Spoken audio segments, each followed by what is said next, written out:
It was supposed to be a home invasion. At least, that's what the daughter told police.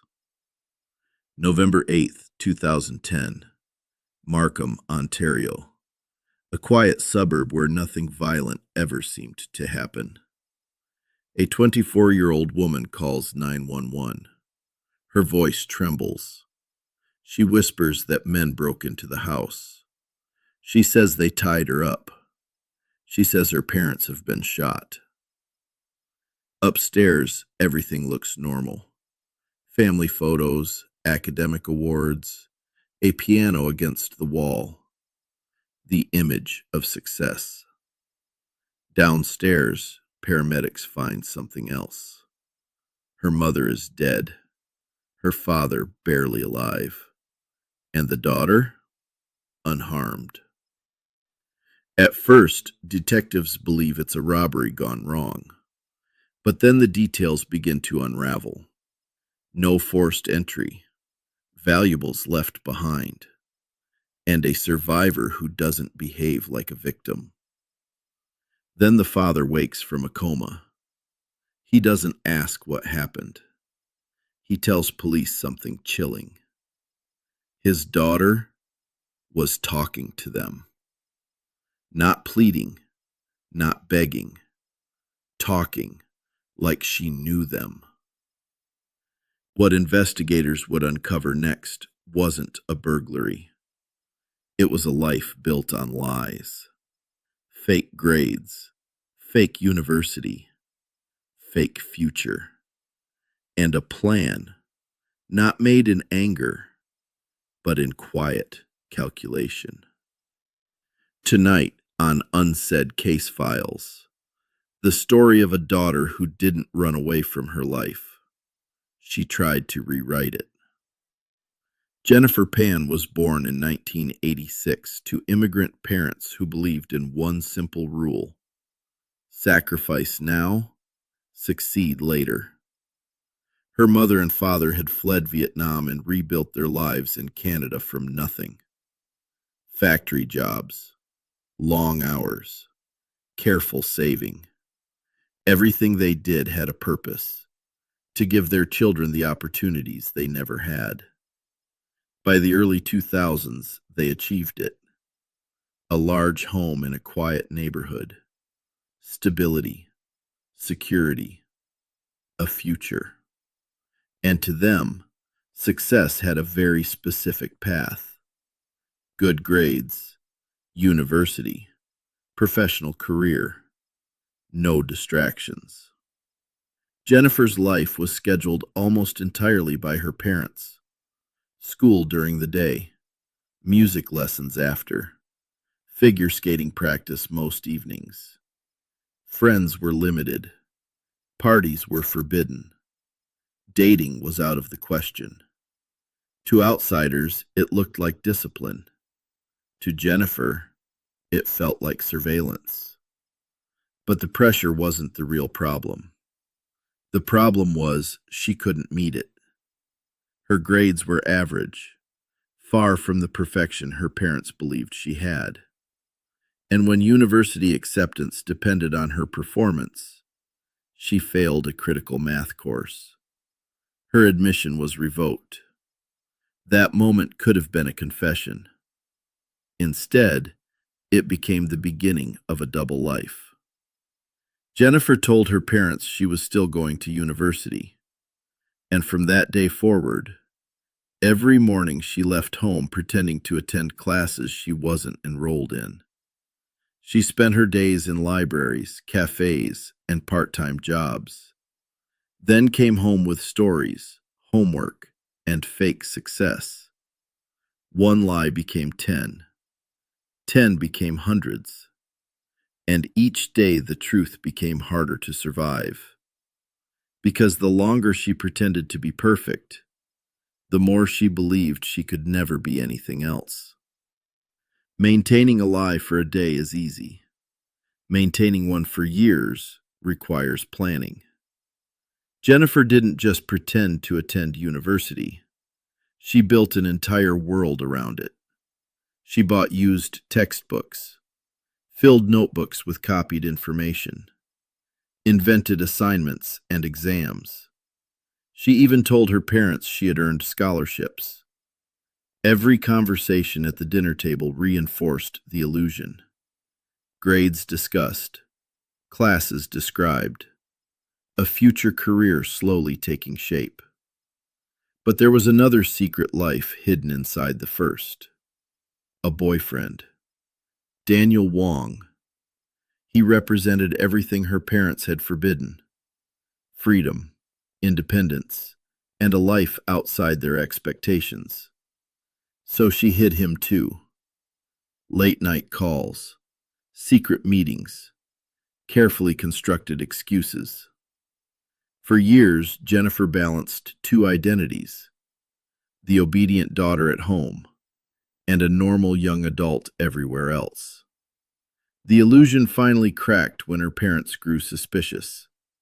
They followed her one day, expecting a hospital volunteer shift she claimed to work. Instead, they discovered the truth. No uniform, no job, no university. Everything collapsed in a single moment. Her father wanted her out of the house immediately. Her mother convinced him to let her stay, but under strict rules. No freedom, no boyfriend, no independence. Her phone monitored, her movements restricted. To her parents, it was discipline. To Jennifer, it felt like prison. And now, the truth was known. But the lies didn't stop. They just changed. Because she still wanted the life she had imagined. And now the only people standing in the way were the ones who had raised her. After the truth came out, Jennifer's world became smaller than ever. Her parents controlled where she went, who she spoke to, when she left the house. The double life was over. But the life she wanted still existed, just out of reach. Daniel Wong. They were told to end their relationship permanently. No calls, no visits, no contact. For a while, they tried. But distance didn't solve anything. Jennifer still imagined a future where she was independent, living on her own, making her own choices, free from expectations she could never meet. And in her mind, her parents had become more than authority figures. They had become the barrier to that future. Money also mattered. Her parents had savings, insurance, a house, stability. Things she didn't have and couldn't have while living under their control. Investigators would later believe the idea didn't appear suddenly. It formed slowly. First frustration, then resentment, then a dangerous conclusion. The situation would never change, unless something removed the obstacle. Around this time, Jennifer began reaching out to people she believed had criminal connections. At first, the conversations sounded almost hypothetical. Then they became specific. She asked about making someone disappear, not running away, not moving out, making the problem permanently stop.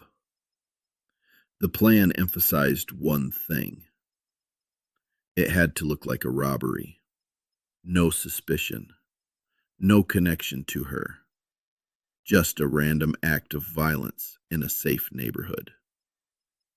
By the time the idea became real, it no longer sounded impossible to her. It sounded like a solution.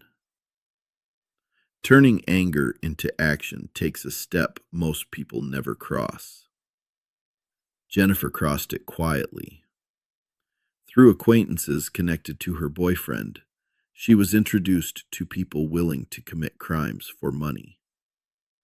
At first, the discussions were vague. Then numbers were mentioned. thousands of dollars in exchange for a staged home invasion. The goal was simple: make it look random, no personal connection, no obvious motive. Just another burglary that turned violent. Messages were exchanged. Phones were changed to avoid tracing. Details were coordinated. Investigators would later reconstruct dozens of communications leading up to one specific date: November 8th, 2010. That night, Jennifer did something small, but critical. She unlocked the front door before going to bed. No forced entry would be needed. Later, she spoke on the phone, confirming everyone was home. Her parents had gone downstairs. The house was quiet. Soon after, 3 men entered through the unlocked door. They moved through the home as planned, demanding money, creating the appearance of a robbery. Jennifer stayed upstairs, waiting. What happened next would change every life connected to that house forever. By morning, the story she would tell police was already prepared. Masked intruders, tied hands, a survivor spared by chance. But the plan had one flaw no one expected. Someone lived. Shortly after midnight, the quiet street stayed silent. No alarms, no neighbors awake. Inside the house, the staged robbery unfolded exactly as planned. Voices downstairs, footsteps moving room to room, drawers opening. Then, stillness. Minutes later, Jennifer dialed 911. Her voice shook as she told the operator intruders had broken in and tied her up. She said her parents had been hurt. Police and paramedics rushed to the home, expecting a burglary gone wrong. They found her restrained, but conscious and able to speak. Upstairs looked normal. Downstairs did not. Her mother had died from her injuries. Her father was alive, but critically hurt. He was rushed to hospital, slipping into a coma.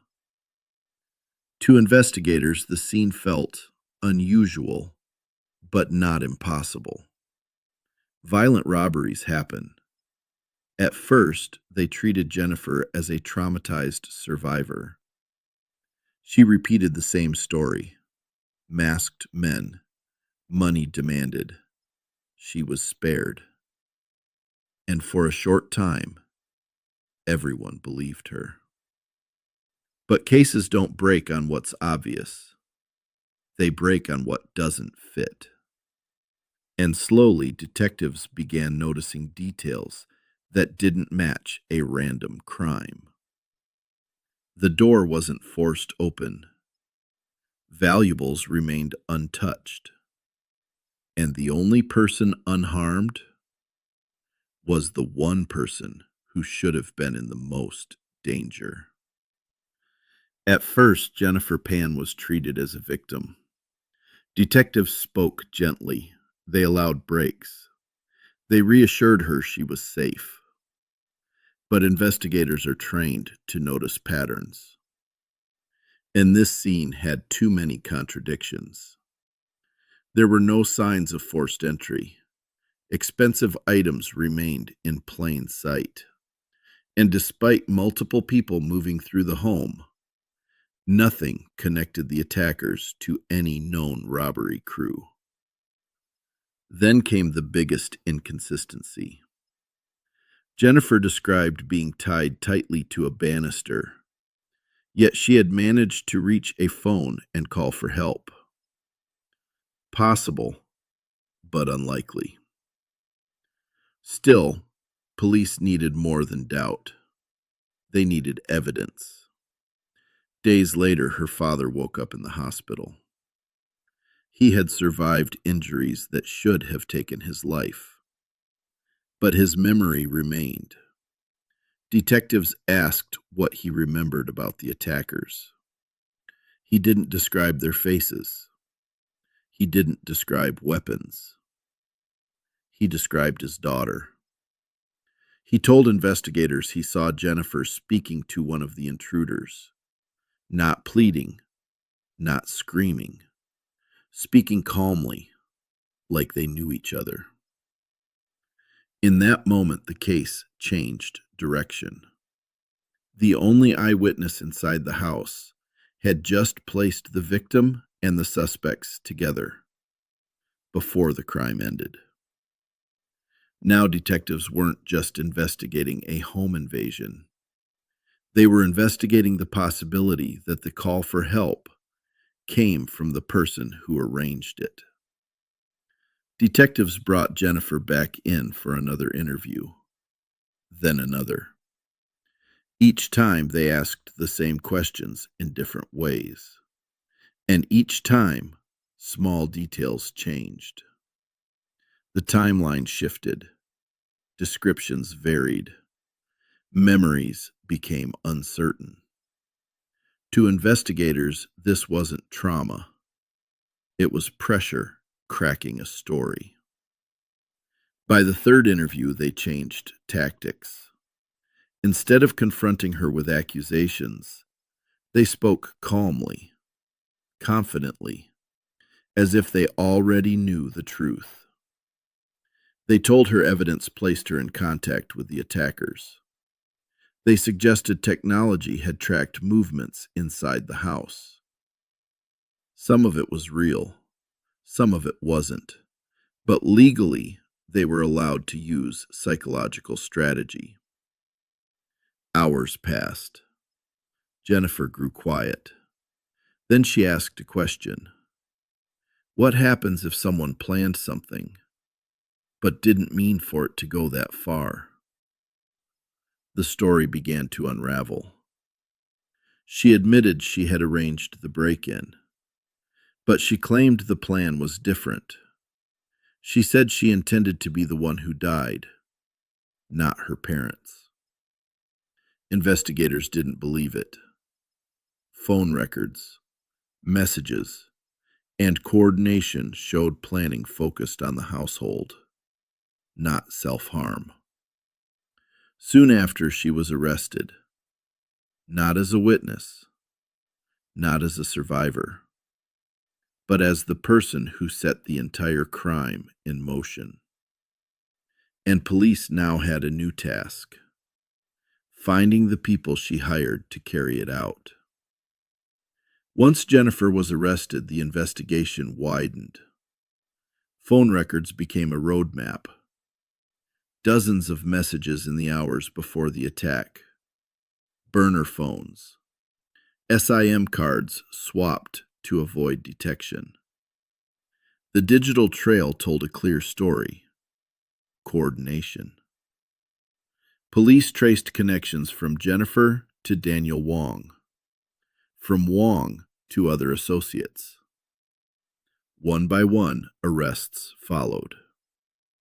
Lenford Crawford, David Milvaganam, Eric Carty.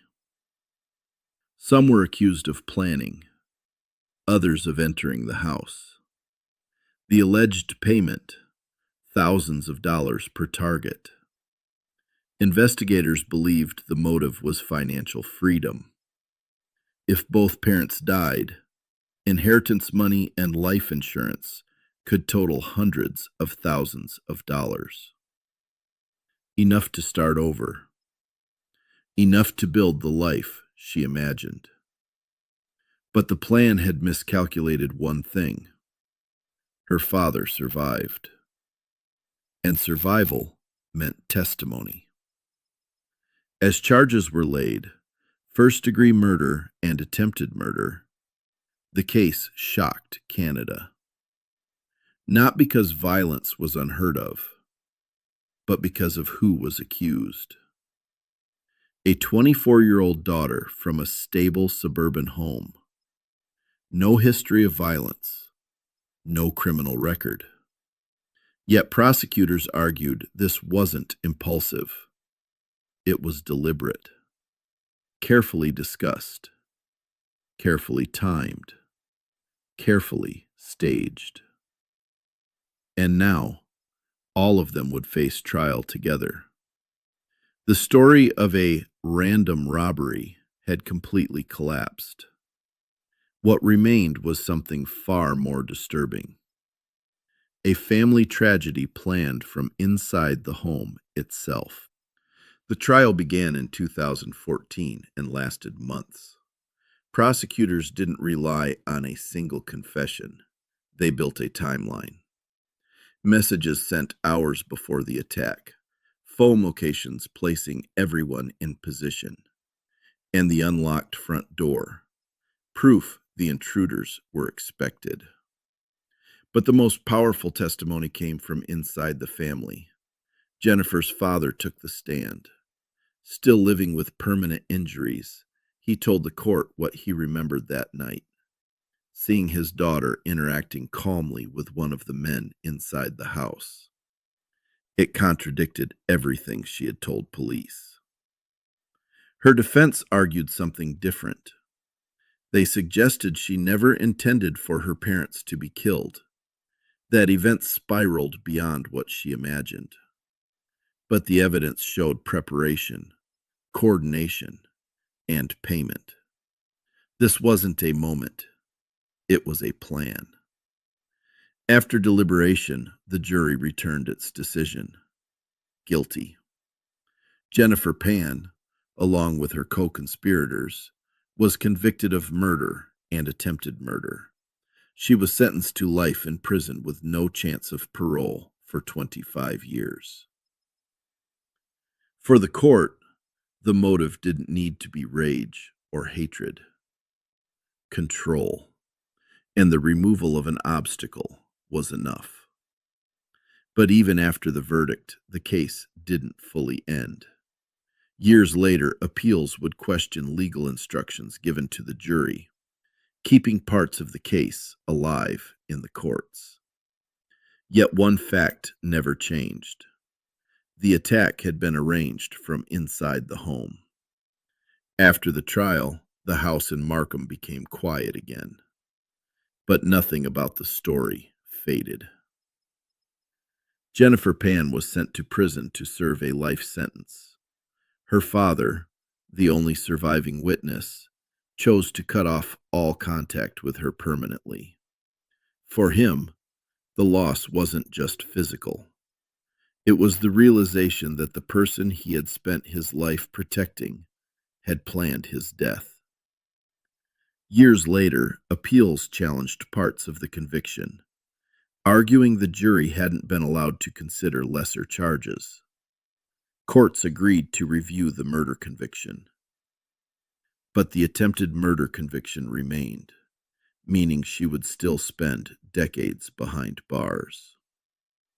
Legally, the case continued. Emotionally, it was already settled. To investigators and psychologists, the case became a study, not of sudden violence, but quiet escalation. No explosive arguments, no long history of abuse claims, no public warning signs. Instead, a life constructed around expectation and a fear of failure so strong it demanded an impossible solution. Rather than confess the truth, she tried to erase it. The tragedy wasn't born in a single night.